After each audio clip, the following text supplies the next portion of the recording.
하나님 말씀 요한복음 9장 24절로 25절입니다. 요한복음 9장 24절로 25절 두 절입니다. 우리가 다 같이 봉독하도록 하겠습니다. 이에 그들이 맹인이었던 사람을 두 번째 불러 이르되 너는 하나님께 영광을 돌리라. 우리는 이 사람이 죄인인 줄 아노라. 대답하되 그가 죄인인지 내가 알지 못하나 한 가지 아는 것은 내가 맹인으로 있다가 지금 보는 그것이니이다. 아멘. 여러분의 인생에는 뭐가 힘입니까? 자신의 삶을 생각해 볼 때 내 삶에는 뭐가 과연 힘입니까? 저와 여러분 모두에게 예수 그리스도가 힘이 되시길 바랍니다. 이것이 성도가 아니겠습니까? 오늘은 대강절 둘째 주일입니다. 주님을 기억하며 기다리는 계절에 한 가지 꼭 부탁드리고 싶은 게 있습니다. 팬데믹 2년차를 우리가 다 보내고 있는데 하나님 말씀을 매일 읽는 성도들이 되어주시길 바랍니다. 성경을 꼭 읽으시기 바랍니다. 그래야 예수님이 힘이신 것을 우리가 누리고 살 수 있습니다. 한번 따라 하실까요? 성경을 매일 읽는 성도가 되자. 아멘. 꼭 읽으시기를 아주 강력하게 부탁드립니다. 아무도 그 말씀을 읽는 사람에게 아무것도 빼앗아 갈 수가 없습니다. 말씀을 매일매일 읽는 그런 우리 모든 성도가 되었으면 좋겠습니다. 성경은 구약과 신약이 한 권의 책입니다. 그리고 한 가지의 메시지인데 성경 전체 이야기는 하나님과 인간의 관계를 이야기하고 있습니다. 그리고 그 관계의 중심에 예수 그리스도가 계십니다. 대강절이 이어지기 때문에 오늘도 지난주에 이어서 예수님에게 초점을 좀 맞춰서 말씀을 나누려고 합니다. 오늘 요한복음 9장의 이야기는 날 때부터 소경되었던 자 이야기입니다. 이 사람에게 예수님과 그의 제자들이 찾아가서 만나는 장면인데 예수님이 그 소경을 보시고 진흙을 발라 눈에 발라주신 후에 실로암에 가서 씻으라고 말합니다. 이 사람이 실로암에 가서 씻었을 때 눈이 열리는 기적이 일어나는 것이 오늘 본문의 이야기입니다. 그런데 여기에서부터 갈등이 시작됩니다. 무슨 갈등이냐면 예수님이 누구신가에 대한 사람들의 의견의 갈등입니다. 요한복음 9장 10절에 보면 이제 이 소경이 눈을 뜬 다음에 동네 같이 살던 이웃 주민들이 와서 다 몰려들어 똑같은 질문 하나를 합니다. 10절을 보겠습니다. 9장 10절 그들이 묻되 질문은 딱 하나입니다. 네 눈이 어떻게 떠졌느냐? 사람들의 관심은 어떻게 눈이 떠졌느냐가 최고의 관심사입니다. 궁금해서 정말 죽을 지경입니다. 왜? 어떻게 눈이 떠졌는지를 안다면 자기들도 모든 문제를 해결받을 수 있기 때문입니다. 이 질문에 대해서 이 소경은 아주 심플한 대답을 합니다. 뭐라고 대답하냐면 11절입니다. 11절 대답하되 예수라 하는 그 사람이 진흙을 이겨 내 눈에 바르고 나더러 실로암에 가서 씻으라 하기에 정말 있었던 것을 그대로 얘기하죠. 가서 씻었더니 보게 되었습니다. 예수님이 말씀하신 대로 자기가 행했을 뿐이라고 하는 이 사실밖에는 말할 것이 없었습니다. 그래서 이걸 그대로 말하는 겁니다. 보게 되었다 이렇게 말합니다. 이날은 안식일이었습니다. 율법을 수백 개를 만들어놨던 유대인들에게 안식일날 이런 일을 행하는 것은 죄입니다. 그래서 이 사람들이 소경을 데리고 바리새인들에게 갑니다. 바리새인들도 똑같은 질문합니다. 네 눈이 어떻게 떠졌냐는 것입니다. 사람들의 모든 관심은 어떻게 눈이 떠졌냐에 관심이 있습니다. 역시 동일하게 대답합니다. 아까 얘기했던 대답대로 동일하게 바리새인들이 대답해요. 예수님이 이렇게 해서 씻었더니 나았습니다. 이 얘기를 듣자 바리새인들 안에서도 혼란이 벌어집니다. 바리새인들 내부에서도 갈등이 일어난다는 것입니다. 어떤 갈등이 일어나는가? 16절을 보겠습니다. 바리새인 중에 어떤 사람은 말하되 이 사람이 안식일을 지키지 아니하니 이런 기적이 일어났다 할지라도 하나님께로 온 자가 아니다. 예수님은 그리스도 메시아가 아니다라고 말하는 겁니다. 그 중에 어떤 사람은 말하되 죄인으로서 어떻게 이러한 표적을 행하겠느냐 하며 그들 중에 분쟁이 있었더니, 또 한 분이 이렇게 말한 겁니다. 죄인이 이런 능력을 행할 수 없다. 이건 하나님 같은 분이 행하실 수 있는 능력이다. 그래서 바리새인들 안에서도 분쟁이 있습니다. 어떤 분쟁이냐? 예수님을 보는 관점에 대한 분쟁입니다. 예수님이 누구냐 하는 것을 굉장히 중요합니다. 그래서 결국 이 바리새인들은 이 소경에게 다시 질문하기로 결정합니다. 17절입니다. 이에 맹인되었던 자에게 다시 묻되 그 사람이 내 눈을 뜨게 하였으니 너는 그를 어떠한 사람이라 하느냐? 그분이 누구라고 생각하느냐 물어봅니다. 궁금하니까 바리새인들은. 이 사람이 대답하기를 그분은 선지자입니다. 아직 완전한 대답은 못합니다. 선지자 같습니다라고 대답합니다. 이 유대인들이 도저히 믿을 수가 없어서 부모를 찾아갑니다. 부모에게 찾아가서 이 사람이 네 아들 맞냐? 맞다고. 날 때부터 소경되었던 게 진짜냐? 진짜라고 말합니다. 그럼 어떻게 낳았느냐? 물어보니까 대답을 기피합니다. 그리고 내 아들이 컸으니 어른 됐으니 저 아들한테 직접 물어보라고 말합니다. 그 이유는 유대인들은 여러분 베들레헴 마구간에서 태어난 예수님을 메시아라고 절대로 인정할 수가 없었습니다. 그래서 어떤 결정을 내렸냐면 이 당시에 예수님을 그리스도라고 고백하면 유대인들 중에 출교되는 것입니다. 이것이 요한복음에 기록되어 있습니다. 출교되지 않으려고 아들한테 물어보고 대답하는 거, 핑계를 대는 겁니다. 그래서 오늘 읽었던 본문은 두 번째로 이 사람 소경을 불러서 묻던 질문을 우리가 아까 처음에 읽었던 본문입니다. 9장 24절입니다. 이에 그들이 맹인이었던 사람을 두 번째 다시 부르는 겁니다. 너는 하나님께 영광을 돌려라. 우리는 이 사람이 죄인인 줄 안다. 안식일에 일을 하는 거 보니까 죄인이다. 그 사람은 시골 출신이고 초라한 사람이다. 25절. 자, 중요한 대답을 하죠. 다 같이 한번 함께 읽겠습니다.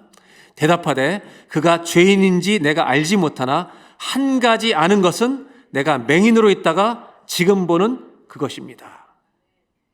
이 뭐라고 대답하냐면 한 가지 아는 것, one thing I do know. 내가 한 가지 아는 게 있는데 우리 Amazing Grace라는 찬양의 1절 가사처럼 I was blind but now I see. 나는 소경이었지만 못 봤지만 지금 보고 있다는 이 사실, 이것은 진짜입니다라고 얘기한다는 것입니다. 아무리 그들이 예수님에서 논쟁을 해도 자기는 못 보다가 눈을 뜨게 됐다는 것이 거부할 수 없는 삶의 실제 간증이라는 것입니다.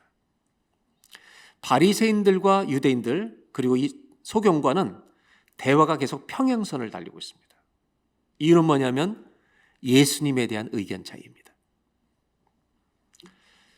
유대인들이나 바리새인들은 어떻게 기적이 일어났느냐에 최고의 관심을 보이고 있습니다. 너무 궁금합니다. 그러면서 저 예수의 실체가 뭐냐? 저 예수가 누구냐? 메시아로 받아들일 수 없으면서 저 사람이 누군지를 너무너무 궁금해합니다. 그들의 머릿속에는 이 사람이 메시아이면 안 됩니다. 그런 배경에서 태어난 사람이 우리를 구원할 전능한 메시아라고는 절대로 생각할 수 없습니다. 이것이 그들의 생각이고 그들의 믿음입니다. 근데 소경은 한 가지는 안다는 겁니다. 그건 뭐냐면 예수님이 나를 고치셨다는 사실입니다. 여러분, 우리의 인생을 예수님이 구원하신 것이 맞습니까? 이거 한 가지는 아시는 겁니까? 믿습니까? 진짜입니까? 예수님의 능력입니까? 그럼 옆 사람한테 인사하실까요? 그렇게 사시면 안 됩니다.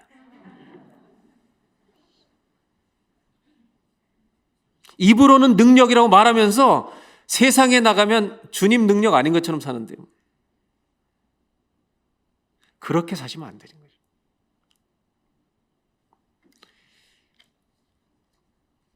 (9장 26절에) 이 사람들은 궁금해서 죽습니다. 그 사람이 너에게 무엇을 하였느냐? 어떻게 내 눈을 뜨게 하였느냐? 세 번째 질문합니다. 이 사람들은 예수님이 메시아가 아니라는 생각에 이 대전제에 갇혀 있습니다. 절대 이분이 메시아면 안 됩니다. 초라한 시골 출신 이 사람이 우리의 메시아가 될 수 없다는 것입니다. 그런데 어떻게 이런 능력을 행했는지 말해보라는 것입니다.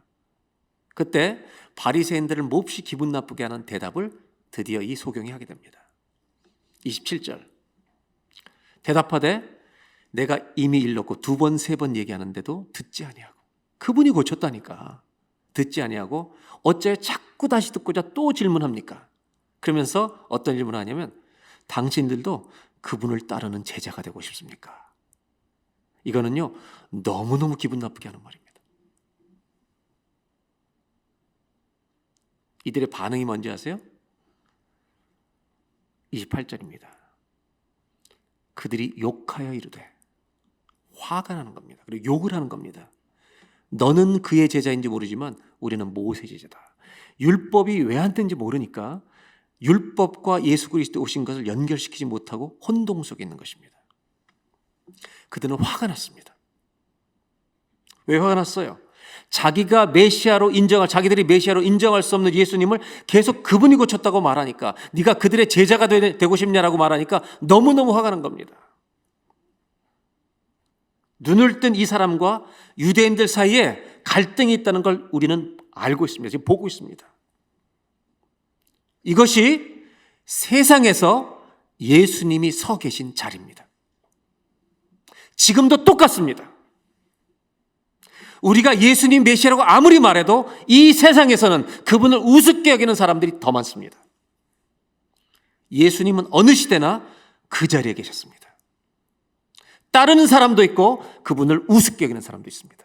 언제나 그렇습니다. 예수님이 오셨는데 그분이 누구인지 몰라보는 사람이 너무 많다는 사실입니다. 지금 이 이야기 속에 복음이 일하는 방식이 감춰져 있습니다. 이 요한복음 9장의 결론이 어떻게 이제 나는지 조금 뒤로 밀어놓고 오늘도 구약의 이야기를 하나 연결해서 보려고 합니다. 열왕기 하에 보면 이스라엘과 아람나라고 한 두 나라 이야기가 나오는데, 그때는 아람이라는 나라가 더 강한 강대국이었습니다. 이 당시에 엘리사라는 선지자가 활동하고 있었는데 아람 나라의 2인자였던 나아만 장군이 소개되는 한 구절이 나옵니다. 5장 1절을 한번 보시겠습니다. 1절 우리 다 같이 한번 천천히 함께 읽겠습니다. 아람 왕의 군대 장관 나아만은 그의 주인 앞에서 크고 존귀한 자니 이는 여호와께서 전에 그에게 아람을 구원하게 하셨습니다. 그는 큰 용사이나 나병 환자더라. 이 구절을 다시 제가 읽어드릴게요. 아람 왕의 나아만을 소개할 때 주인 앞에서 크고 존귀한 자다. 2인자입니다. 그 다음에 아주 독특한 표현이 나와요. 여호와께서 전에 그에게 아람을 구원하게 하셨습니다. 아람이 승리하는데 하나님이 도와주셨다는 것입니다. 하나님의 은혜를 모르는 사람인데 입었다는 거예요. 여러분, 하나님을 모르고도 만나기 전에도 주의 은혜를 입을 수가 있습니다. 이런 것을 선행 은총이라고 합니다. 우리가 주님을 알기도 전에 우리에게 하나님은 은혜를 베푸신다는 겁니다. 그런데 이 사람을 표현한 한 문장이 나옵니다. 다시 1절 끝부분을 보겠습니다. 그는 큰 용사나 나병 환자더라. 네, 여러분, 용사라는 말과 나병 환자라는 두 말 중에 뭐가 더 큰 문제입니까? 뭐가 더 큰 겁니까? 영어 성경은 이 두 단어 사이에 but, 그러나라는 단어를 넣어놨습니다. 앞에 아무리 좋은 것이 있어도 그러나 뒤에 치명적인 문제가 있어요. 앞에 것은 다 제로가 되는 겁니다.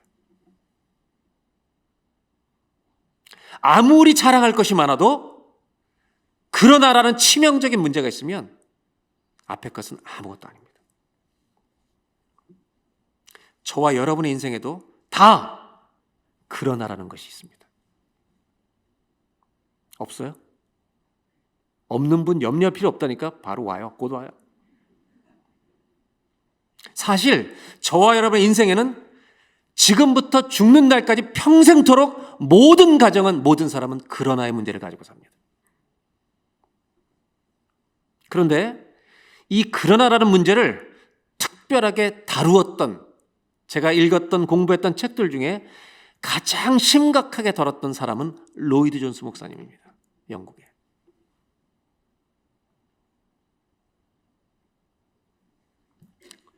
이렇게 얘기합니다. 이 세상이, 온 세상이 나만과 같다는 것입니다.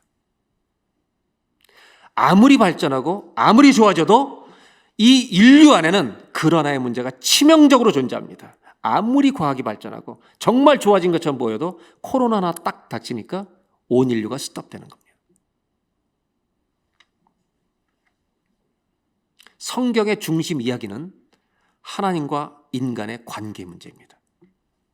그런데 이 관계가 인간의 죄로 치명상을 입었다는 것이 성경의 결론입니다. 우리의 죄 때문에 인간은 그러나라는 문제 속에 갇혀 있다는 것입니다. 이 죄는요, 반드시 우리를 죽음으로 인도합니다.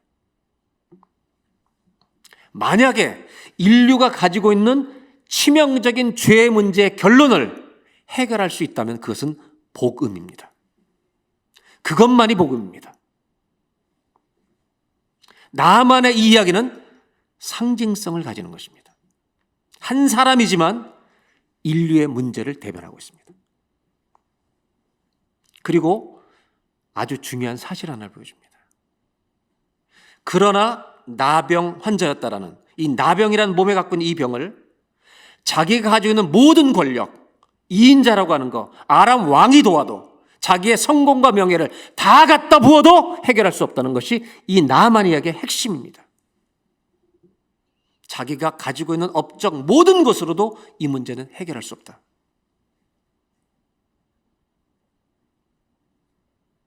여러분, 우리는 우리 죄의 문제를 절대로 해결하지 못합니다. 그래서 복음이 필요합니다. 심지어 아람 왕이 도와도 안 되고 이스라엘 왕도 도울 수도 없고 왕들도 무력할 뿐입니다.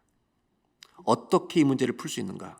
이 나만 이야기 속에 복음이 감춰져 있다는 것입니다. 복음이 어떻게 우리 안에 역사하는가? 나만 이야기를 보면 전혀 어울리지 않는 인물이 하나 등장합니다. 나만 집에 있을 수 없는 사람이 있게 됩니다. 어떤 사람인지 2절 3절을 보겠습니다. 전에 아람 사람이 떼를 지어 나가서 이스라엘 땅에서 전쟁을 치렀나 봐요. 어린 소녀 하나를 사로잡으니. 여러분, 이름도 소개하지 않는 어린 소녀 한 명이 등장합니다. 그를 사로잡아서 나만의 아내에게 수종들, 즉 나만 집의 여종이 되는 겁니다. 여종입니다. 이름도 밝혀지지 않습니다. 이 여종은 나만 장군이라든가 아람 왕은 정말 같이 대화도 낄 수 없는 그런 수준의 노예로 잡혀온 것입니다. 성경 뭐라고 했냐면 이 노예로 잡혀온 여종이 나만의 문제를 푸는 답을 가지고 있다는 것입니다.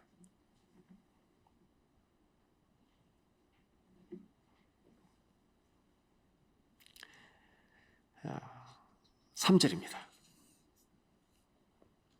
그의 여주인에게 이르되 우리 주인 나아만이 사마리아에 계신 선지자 앞에 계셨으면 좋겠습니다. 선지자 앞에 찾아갔으면 좋겠습니다. 그러면 그가 이 나병을 고쳐줄 것입니다. 나병을 낫게 되는 복음을 이름 없는 여종이 가지고 있다는 것입니다. 아람 나라 장군의 문제의 해결은 왕궁에 있지 않았습니다. 이름 없는 여종에게 있었다고 성경은 이야기해주고 있습니다. 이게 상징성을 갖고 있다는 말입니다. 이 소녀는 전혀 중요한 인물이 아닙니다. 누가 보아도 포로로 잡혀온 여종일 뿐입니다. 아람 나라 왕에게는 전혀 관심 대상도 아니었을 것입니다. 아무 상관도 없는 아이, 가치도 없어 보이는 아이, 이 아이가 답을 가지고 있다는 것. 뭐를 이야기하냐면 여기에 복음의 영광이 있다는 것입니다. 아람 나라 왕과 나아만 장군이 얼마나 많은 의사들을 찾아다녔겠습니까? 세계의 위대한 의사들을, 위대한 사람들 다 찾아다녔을 것입니다. 그런데 거기에 답이 없습니다. 자기 집에 있는 한 소녀에게 답이 있었습니다. 이 상징적인 메시지는 하나님의 아들 우리 주 예수 그리스도가 이 땅에 오신 것, 여기에서 클라이막스가 됩니다. 성경 역사를 보면 구약에 예수님 오실 때까지 아주 어마어마한 제국과 왕조들이 나옵니다. 애굽, 바벨론, 아시리아, 헬라, 로마라는 위대한 제국들이 나옵니다. 엄청난 권력들이 세계를 통치합니다. 헬라와 로마는 그 땅덩어리의 권력의 그 상징인 땅들이 어마어마하게 넓었습니다. 그런데 진짜 온 세계를 다스리시는 분은, 온 인류의 문제를 해결하신 분은 제국에서 나오지 않았습니다. 하나님은 작은 나라를 선택했고 그 이스라엘의 베들레헴이란 작은 마을에 마국간에서 메시아가 오게 하셨습니다. 세상 사람들은 몰라보는 것입니다. 이것이 하나님이 일하시는 방식입니다. 유대인들은 전능자 메시아를 기다리고 있었습니다. 그러나 예수님은 마국간에서 태어나십니다. 세상이 위대한 사람을 찾으며 기다리고 있을 때 예수님은 마국간에서 해답으로 오셨습니다. 그래서 세상은 알아보지 못했고 지금도 인류는 알아보지 못하는 사람이 더 많습니다. 그러나 여종은 이 한 가지를 알았습니다. 선지자, 즉 하나님의 말씀을 가진 사람, 하나님이 말씀하시면 우리 주인은 낫습니다. 이걸 알고 있었습니다.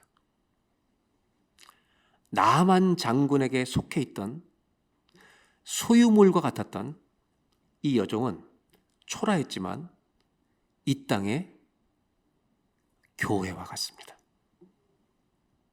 교회의 역할을 하고 있는 것입니다. 교회는 사람들을 예수님 앞으로 인도하는 공동체입니다. 왜냐하면 우리는 적어도 답이 누구에 있는지 알고 있기 때문입니다. 하지만 세상은 관심이 없습니다. 오히려 어떻게 하면 나도 나만 장군이 될까? 어떻게 하면 왕이 될까에 관심이 있습니다. 물론 선한 운동들도 역사 속에 많이 펼쳐집니다. 많은 사람을 돕는 일도 있고, 요즘 젊은 청소년들이 이 세계 기후 변화에 대해서 운동을 벌이고 있습니다. 이런 것들은 나라가, 전 세계가 좋아지는데 기여하는 일들입니다. 그러나 이 모든 운동조차도 인간의 치명적인 죄로 인해서 오는 문제는 해결할 수가 없습니다.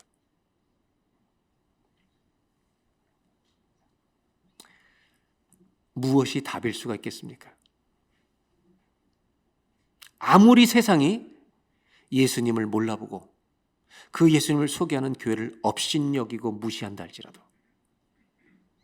교회는 오늘도 이 세상 한가운데서 생명의 부엌에서 일하고 있는 여종과 같습니다. 저와 여러분들이 이 땅에서 여종 같은 교회가 되시기를 주의 이름으로 기원합니다. 우리는 한 가지를 알고 있습니다. 그래서 사도 바울은 로마서 1장 16절에 이렇게 말하고 있습니다. 우리 다 같이 한번, 이거는 큰 목소리로 한번 읽어보겠습니다. 내가 복음을 부끄러워하지 아니하노니 이 복음은 모든 믿는 자에게 구원을 주시는 하나님의 능력이 됨이라. 먼저는 유대인에게요, 그리고 헬라인에게로다. 복음을 부끄러워하지 않는다고 말합니다. 로마라고는 어마어마한 제국 아래 우리가 눈으로 보면 시선이 다 뺏겨, 마음이 빼앗겨 버립니다. 그런 마음이 빼앗기는 이 현실 앞에 우리가 믿고 있는 예수님 한 분을 부끄러워하지 말아라. 이 복음은 모든 믿는 자에게 누구든지 믿으면 구원을 주시는, 영생을 주시는, 천국으로 인도하는 하나님의 능력이 됨이라. 이것을 당당하게 선포하고 있다는 것입니다. 우리는 이 한 가지는 알고 있는 사람들입니다. 그것이 교회가 아니겠습니까? 여종은 이런 점에서 나아만에게 복음을 알려주는 상징적인 인물입니다. 바로 교회입니다. 이제 나아만은 선지자를 찾아가야 합니다. 그리고 그 앞에 만나게 됩니다. 근데 그냥 가지 않습니다. 아람 나라 왕도 이 얘기를 듣고 선지자에게 잔뜩 선물을, 엄청난 선물을, 엘리사를 기쁘게 할 선물을 함께 보냅니다. 이것이 세상이 일하는 방식입니다. 인간의 죄의 본질이, 우리 문제가 해결되는 데는 우리의 선물, 우리의 노력이 필요한 게 아닙니다. 그것은 안 됩니다. 우리가 나으려면 말씀이 와야 합니다. 선물을 들고 가는 게 답이 아닙니다. 여러분, 선물은 복음이 아닙니다. 복음은 예수님이 죄인들을 위해 우리의 옷에서 죽으셨다는 이것이 진정한 선물인 줄로 믿습니다. 문제는 이 나아만 장군이 엘리사를 찾아갔다가 병이 낫지도 못하고 돌아올 뻔했다는 사실입니다. 5장 9절 10절을 보겠습니다. 나아만이 이에 말들과 병거들을 거느리고 이르러 엘리사의 집 문에 섭니다. 엘리사의 집 앞까지 이제 도착한 겁니다. 근데 문제는 엘리사의 반응입니다. 10절입니다. 엘리사가 사자를 그에게 보내 이르되, 자기는 만나지도 않습니다. 자기 종을 보내서 이렇게 하라고 말하는데, 너는 가서 요단강에 몸을 7번 씻으라. 요단강물에 가서 몸을 7번 담그라고 말합니다. 그러면 네 살이 회복되어 깨끗하리라. 이것을 엘리사는 종을 통해서 전달하는 것뿐입니다. 전달합니다. 여러분, 복음은 들으면 화가 날 수 있는 것입니다. 예수님이 고쳤다고 얘기하니까 바리새인 유대인들이 화가 나잖아요. 저분이 메시아가 아닌데 엉뚱한 소리를 자꾸 하니까. 이걸 우리가 알고 사셔야 합니다. 하나님을 모르는 사람들이 복음을 들으면 화가 납니다. 왜? 너무 뜻밖의 방법들이기 때문입니다. 이게 정상입니다. 엘리사는 화가 났습니다. 왜 화가 났냐면 그의 논리를 보겠습니다. 5장 11절 12절. 나아만이 노하여 물러가며 이르되, 또 분노했다고 했죠. 화났다고.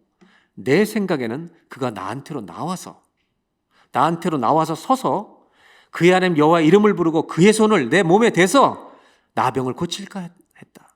자기 생각입니다. 12절. 우리 동네는 깨끗한 강이 없냐? 몸을 돌려 분노하여, 화났다는 것이 2번이나 반복되고요. 분노하여 떠나는 겁니다. 여러분, 복음을 만나러 왔다가 화가 나서 돌아갈 뻔했습니다. 왜 화가 나는 거죠? 엘리사는 하나님 말씀에 답을 주었습니다. 왜 화가 나는 거예요? 이유가 뭐예요? 자존심이 상한 것입니다. 복음을 만나면 자존심이 상하게 되어 있습니다. 우리가 죄인이라고 말하니까 내가 무슨 죄인이야, 저놈들이 나쁜 놈이지. 초라해지는 겁니다.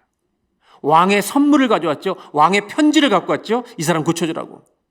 자기를 이렇게 대하면 안 된다는 겁니다. 나아만은 어떻게 돼야 되느냐? 적어도 자기 앞에 나와서 강대국의 장군이 나왔으니까 당신을 만난 것이 영광입니다. 이렇게 얘기하는 것이 당연하지. 그래야 내가 나음을 받지.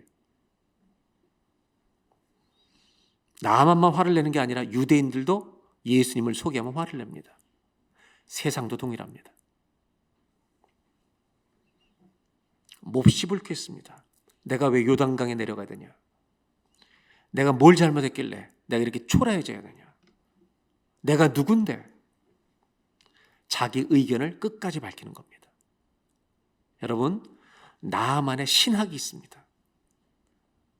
모든 사람은 자기의 신학이 있습니다. 하나님을 안 믿는 사람도 자기 인생에 대한 자기의 신앙이 신학화되어 있습니다. 나는 이렇게 살다 죽는다. 죽음은 끝이다. 자기 나름대로 전부 자기 신학이 갖고 있습니다. 자기 철학이 있다는 말입니다. 안 나오려 합니다. 거기서. 자기 문제가 얼마나 심각한지 깨닫기 전까지는 절대 못 나옵니다. 너무 이 이야기가 재미있는 것은 지금까지 못 고친 사람이 자기입니다. 자기 병을 못 고쳤어요. 못 고친 사람이 해결책을 말하고 있다는 겁니다. 자기 병을 못 고친 사람이 이렇게 나와서 해결하라고 말하고 있다는 겁니다. 여러분, 병에 걸렸으면 조용히 기다려야 합니다. 의사의 처방을. 도대체 우리가 누군데 이 땅을 지으시고 우리의 죄를 아시고 우리의 죄를 해결하기 위해 예수 그리스도를 보내신 이 구원의 길에 우리가 누군데 저항할 수 있단 말입니까? 누군데 반항하는 겁니까? 죽게 된 것을 모르니까 반항하는 거죠. 나만이 살아왔던 방식으로는 용납이 안 되는 겁니다. 하지만 답은 다른 곳에 있었습니다. 요단강 물에 가야 하는 것입니다. 씻어야 하는 것입니다. 이것이 주님의 말씀입니다. 복음이 어떻게 한 사람에게 역사하는지 이 이야기 속에 감추어져 있습니다. 죄인은 반드시 십자가에 달리신, 피를 흘려주신 보혈의 강으로 내려가서 무릎을 꿇어야 합니다. 주님, 저를 도와주십시오. 그 사람만이 구원의 은혜를 입는 것입니다. 나아만은 하나님 말씀 앞에 서야 했습니다. 자기의 모든 생각을 내려놓고 병이 나으려면 반드시 이 모든 거리낌을 버리고 내려가야 합니다. 그런데 장군으로 와서 자존심이 상해서 견딜 수가 없습니다. 사도 바울은 이걸 뭐라고 얘기했냐면 고린도전서 1장 23절에 이렇게 말합니다. 우리는 십자가에 못 박힌 보혈과 은혜의 강을 베풀어 주신 그리스도를 전하는데 유대인은 꺼리끼는 것이 되고 이방인에게는 미련한 것처럼 들린다는, 꺼리끼고 미련한 것이 복음입니다. 내 생각으로 사로잡힌 사람에게는 예수의 복음은 꺼리끼는 것이고 미련하기 짝이 없는 것입니다. 그런데 우리는 이 한 가지를 알고 있습니다. 주님께 가야만 삽니다.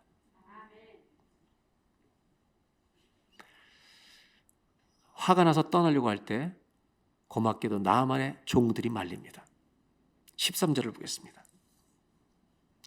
그의 종들이 나와서 말하 이르되 내 아버지여 선지자가 당신에게 큰 일을 행하라 말했더라면 이 병을 낫게 해서 다른 걸 하라 그래도 행하지 아니했겠습니까? 하물며 당신의 이르기를 씻어 깨끗하게 하라 함이리까니. 14절입니다. 아주 중요한 구절인데 이 나아만 이야기의 마지막 파트입니다. 다 같이 한번 함께 봉독합니다.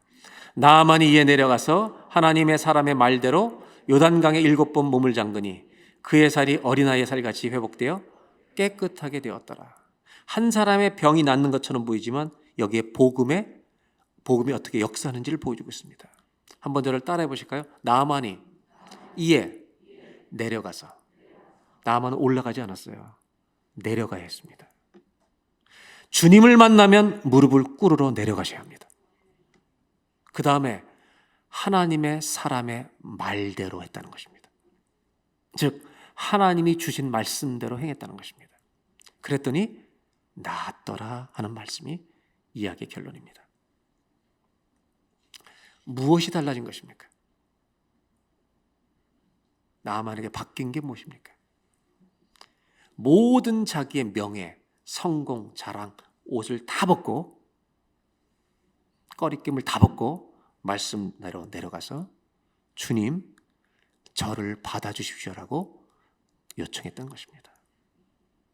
복음을 만나면, 복음이 능력이 되려면, 복음이 나의 구원이 되려면 이 고백이 필요합니다. 주님 말씀대로 십자가 앞에 내려가서 예수님 앞에 무릎을 꿇고 주님 죄인 받아주십시오. 이 고백만이 필요합니다. 우리가 서 있던 자리에서 내려가야 합니다. 내 허물을 인정하는 사람만이 보혈의 강에 들어갈 수가 있습니다. 우리 모두 예수님 앞에 무릎 꿇고 그분을 높이는 성도가 되시기를 바랍니다. 이제 요한복음 9장의 이야기로 돌아가서 이 말씀을 이해할 때가 되었습니다.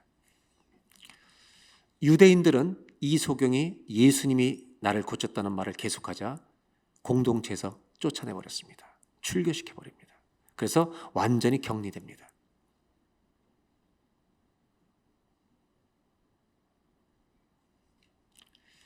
주님은 그런 사람들을 책임지십니다. 주님만을 따르겠다는 사람을 주님이 책임지십니다. 그래서 주님은 우리의 힘이십니다. 요한복음 9장 35절을 보겠습니다. 예수께서 그들이 그 사람을 쫓아냈다 하는 말을, 공동체에서 출교시켜 쫓아냈다는 말을 들으셨더니 그를 만나러 가십니다. 영어 성경에 He found him, 예수님이 찾으셨습니다. 그리고 뭐라고 하냐면 내가 인자를 믿느냐, 이 말은 내가 그리스도 메시아인 것을 믿느냐라고 얘기할 때 이렇게 물으십니다. 그래서 다 대문자로 씁니다. The Son of Man, 인자를 믿느냐. 36절에 이 소경이 대답합니다. 그가 누구십니까? 내가 믿고 싶습니다. 37절, 참 얼마나 복된 말씀인지. 소경되었던 이 사람에게 예수께서 이르시되 네가 그를 이미 보았다. 보았거니와 지금 너와 말하는 자가 그이니라. 이 사람은요, 육의 눈만 열린 게 아니라 영의 눈이 열려 예수님이 메시아라는 것을 껴안게 되는 순간입니다. 이 사람이 했던 행동도 상징적입니다. 그분이 메시아인 걸 아는 순간 38절, 주여 내가 믿나이다. 저를 받아주십시오라는 심정으로 엎드려 절합니다. 예수님이 누군지 알고 만나는 사람이 할 수 있는 일은 그 앞에 무릎을 꿇는 것밖에 없습니다. 이 사람은 예수님 누군지 알게 되었습니다. 예수님은 역사 속에 나만 장군의 집에 있는 여종처럼 베들레헴 마구간에 태어나셔서 작은 자로 감추어져 있는 것처럼 보입니다. 그런데 그 작은 나라의 작은 말에서 태어난 예수 그리스도가 여러분 온 인류를 구원하실 구세주라는 것이 복음의 영광입니다. 이제 9장의 마지막 파트입니다. 39절. 예수님이 이 실로암의 소경을 고치시고 이렇게 결론을 맺으십니다. 예수께서 이르시되 내가 심판하러 이 세상에 왔으니 보지 못하는 자들, 내가 주님이 누군지 모릅니다. 주님 알려주십시오 찾는 자들, 못 본다고 하는 사람들은 눈을 열어 내가 누군지 알려주도록 왔고, 앞을 다 보면서도 예수님이 누군지 모르고 예수님이 와도 거부하는 이 사람들은 끝까지 내가 누군지 모르게 맹인되게 하겠다. 이렇게 말씀하십니다. 바리새인들이 똑똑해요. 얘기를 딱 듣고 뭐라고 얘기하는지 아세요? 40절. 그럼 저분 말 들어보니까 우리도 맹인인가? 예수님이 뭐라고 그랬겠어요? Yes, you are. 너희는 눈을 떴지만 예수가 누군지를 모르는 맹인들이다. Spiritually blind. 그리고 마지막 41절. 아주 특별한 얘기를 하십니다. 너희가 소경이었다고. 주님을 볼 수 없는 자였습니다. 그래서 이제 주님이 누군지 압니다. 이렇게 예수님을 메시아라고 고백하는 자에게는 죄가 사해지지만 보면서도 예수님을 메시아로 인정하지 않는 너희들은 죄가 그대로 있을 것이다. 이 상태가 요단강에 들어가지 않는 나만의 상태입니다.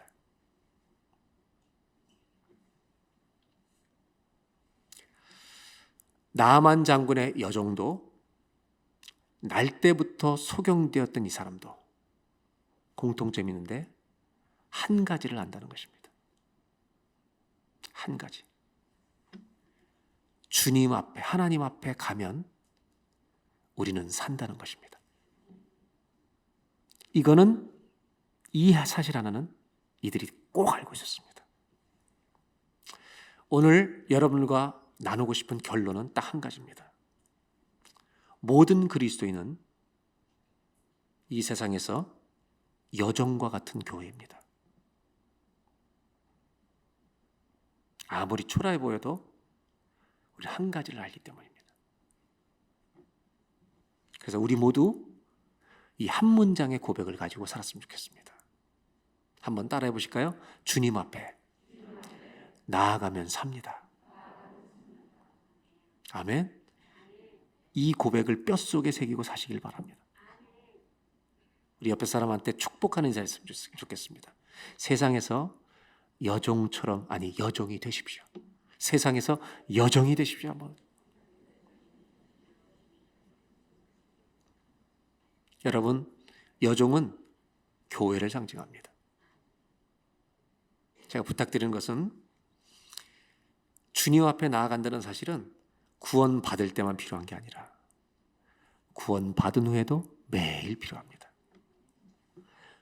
여러분, 이것은 그리스도인 됨의 시작이고 전 과정이고 끝입니다. 우리는 끝까지 주님 앞에 나아갈 것입니다. 그래서 구원의 복음이고 승리의 복음이고 영광의 복음이 될 것입니다. 기도하겠습니다.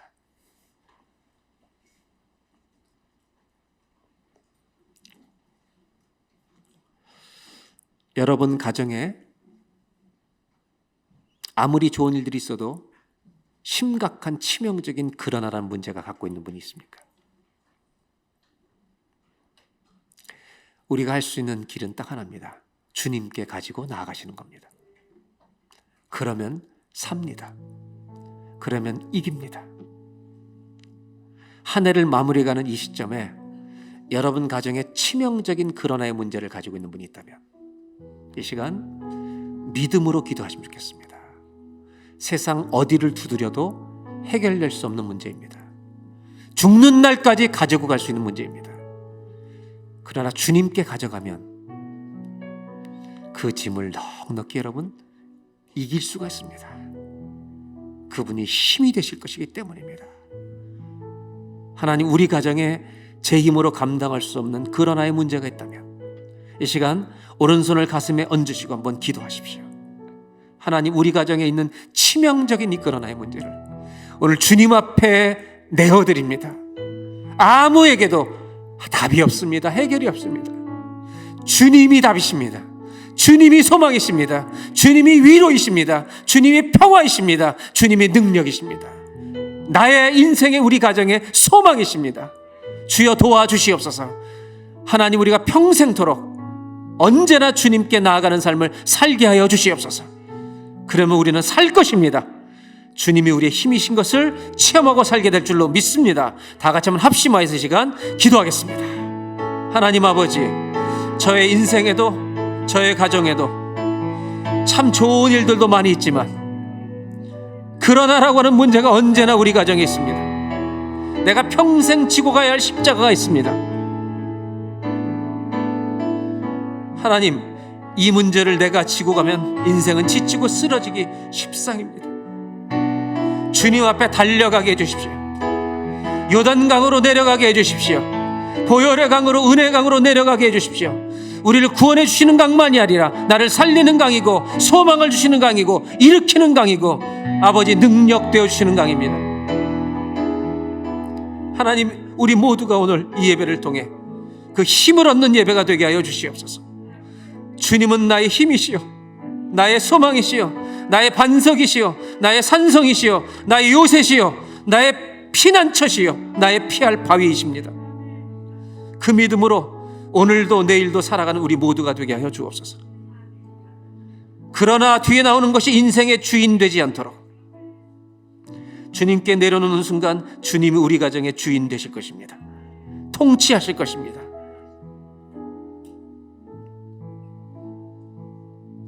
하나님 아버지, 나만 장군이 평생 해결할 수 없었던, 모든 권력을 동원해도 해결할 수 없었던 그 문제는 이름 없는 자기 집의 부엌에서 일하는 한 여종에게 답이 있었습니다. 그 여종이 교회가 아닙니까? 하나님, 기도하는 것은 우리 모두가 이 땅에서 교회가 되게 하여 주옵소서. 한 가지를 아는 사람, 성도가 되게 해주십시오. 주님 앞에 나가면 당신은 삽니다. 왜냐하면 우리가 살았기 때문입니다. 이 고백을 끝까지 가지고 늘 주님 앞에 나아가 구원의 복음을 누리고 승리의 복음을 누리고 영광의 복음을 누리는 온 교회가 되게 하여 주옵소서. 우리의 복음 되신 예수 그리스도의 이름으로 기도드립니다.